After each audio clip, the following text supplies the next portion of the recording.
në raport me protestat e mëhershme një dështim total, atëherë organizatorët e përpoqen shpejt dhe shpejt të shpëtojnë ç'mund të shpëtojnë nga dështimi, duke thënë që kjo nuk ishte një protestë kombëtare, kjo ishte një protestë lokale, sepse të tillë patëm organizuar në vetë, nuk donin ta bënin të madhe, që thritur vetëm njerëzit nga Tirana, sepse nuk është protestë, por është një foltore, këtu do ngrem një tribun për të thënë atë që nuk na lejohet ta themi në parlament, për të dhënë hapësirë, kohë dhe vëmendje mediatike kauzave, përpjekjeve të qeverisë për të sfumuar çështjen Balluku, dhe ne do ta ekspozojmë këtu etj.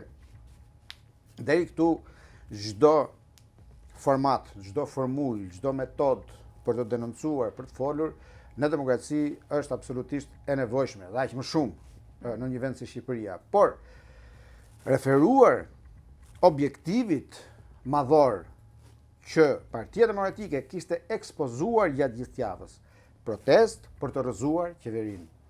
Tani, nëse... Këtë e thot sa herë që proteston, po. Është një shprehje që është konsumuar tashmë dhe nuk ngjit asgjë kundi.